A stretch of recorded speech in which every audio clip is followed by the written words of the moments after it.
दोस्तों, दिल्ली नगर निगम के एमटीएस कर्मचारियों को लेकर एक छोटी सी अपडेट है जो मैं भी आपको देने जा रही हूँ। लेकिन मैं आपसे एक गुजारिश भी करना चाहूँगी कि अभी तक अगर आप हमारे फेसबुक पेज के साथ या यूट्यूब के साथ नहीं जुड़े हैं तो प्लीज़ जुड़ जाइए। फेसबुक से देख रहे हैं तो तुरंत फॉलो करिए और यूट्यूब से देख रहे हैं तो तुरंत सब्सक्राइब करिए, और अगर आपको वीडियो पसंद आए तो लाइक और शेयर ज़रूर करिएगा।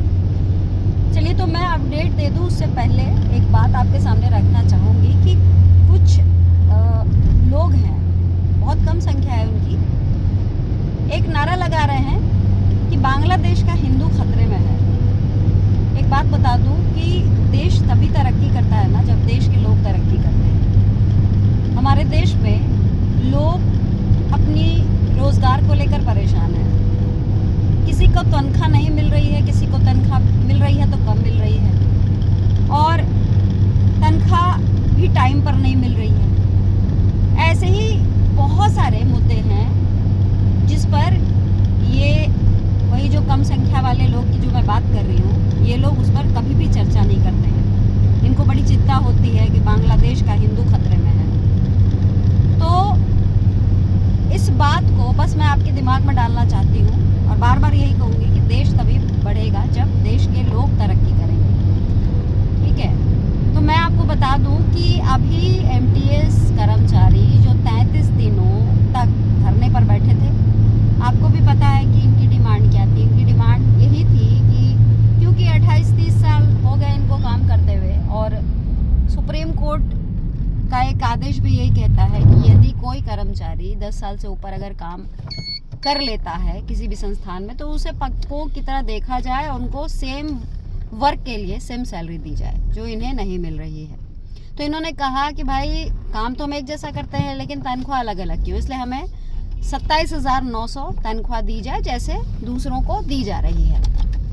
इनकी मांगे नहीं मानी गई। दूसरी मांग थी कि इनकी अगर किसी भी कर्मचारी, एमटीएस कर्मचारी की अगर डेथ होती है तो उनकी जगह किसी को नौकरी मिले, उनके आश्रितों को। और तीसरी मांग थी कि इनकी ये जब छुट्टी लें तो वो छुट्टी के पैसे ना कटें। ये 3 बहुत छोटी सी मांग थी इनकी, लेकिन क्या हुआ, इनकी कोई मांगे नहीं मानी गई। 33 दिन तक ये धरने पर बैठे रहे, और अब जब उस धरने के बाद भी लगभग 1-1.5 महीना बीत चुका है तो अभी तक कुछ भी नहीं हुआ। अभी 17 करोड़ वाला भी मामला आपने सुना था कि स्थायी समिति में उठा, जिसमें कहा गया कि कुछ कॉन्ट्रैक्चुअल कर्मचारियों को कमिश्नर साहब का अकाउंट सीज करके पैसे दिए गए, जो बिल्कुल गलत था।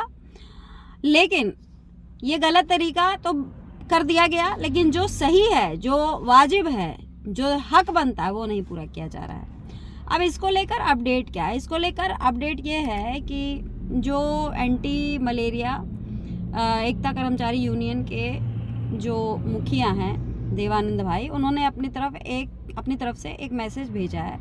उन्होंने सभी पत्रकारों को भेजकर कहा है कि बेहद ही दुखी मन से ये लिखना होता है कि आज दिल्ली नगर निगम में एमटीएस कर्मचारी की कोई सुनवाई तो 30 वर्षों में हो ही नहीं रही।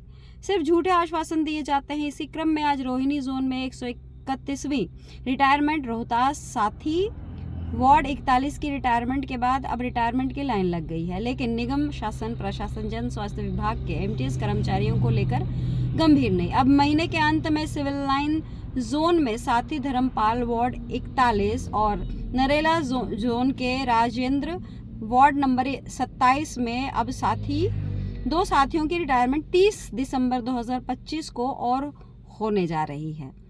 कभी कर्मचारियों ने सोचा नहीं था इस तरह से निगम शासन प्रशासन द्वारा 30 साल नौकरी करने के बाद कर्मचारियों को इस तरह से दरकिनार किया जाएगा। आगे लिखते हैं, कर्मचारियों ने सोचा था बदलाव आया है तो निगम शासन प्रशासन जरूर कर्मचारियों के विषय में बेहतर करेगा, लेकिन बदकिस्मती की कर्मचारियों को बेहद ही सोचनीय विषय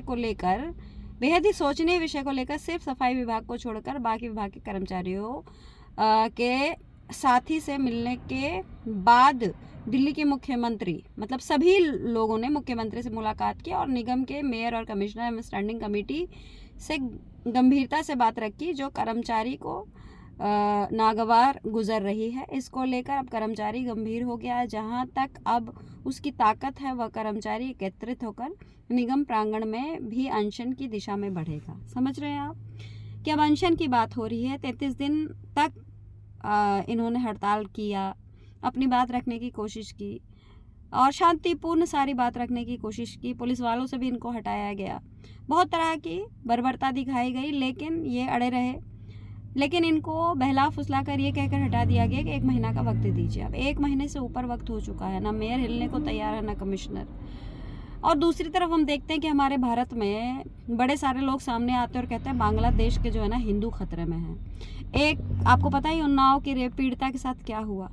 उसका जो कुलदीप सिंह सेंगर बलात्कारी आदमी, जिसका दोष जो है साबित हो चुका है, उसको दिल्ली हाई कोर्ट के 2 महान जज जो हैं उसके आजीवन कारावास को खारिज कर देते हैं, सस्पेंड कर देते हैं। बड़े शर्म की बात है। हम उस देश में रहते हैं जहाँ जो रेपिस्ट है उसको इतनी इज्जत दी जा रही है और रेप पीड़िता परेशान है। एक ऐसा देश है जहाँ जो दबे कुचले लोग हैं उन्हें और दबाया जा रहा है और हिंदू खतरे में हैं। हाँ, दूसरे जो धर्म के लोग हैं वो बढ़ इस तरह की बातें करके मेन मुद्दे से भटकाने की कोशिश होती है। तो जो आपको मैंने कहा कि मैं अपडेट देने जा रही हूँ, ये वही अपडेट है जिसमें एमटीएस कर्मचारी को कहना है कि अब समय ये भी आ सकता है कि वो अब निगम प्रांगण मतलब निगम के भीतर के अंदर वो अब अनशन पर बैठ सकते हैं। तो फिलहाल यही अपडेट थी जो मैं आपको बजाते रहो भारत न्यूज़ के माध्यम से दे रही हूँ। और ये भी बता दूँ कि कुछ दिनों से मैं दिल्ली के बाहर हूँ, इसलिए आपको रेगुलर जो अपडेट दे रही थी नहीं दे पा रही हूँ। लेकिन मैं आपको ये भी बता दूँ कि सोमवार से आपको अपडेट्स फिर से मिलने शुरू हो जाएंगे। नमस्कार, जय हिंद, जय भारत।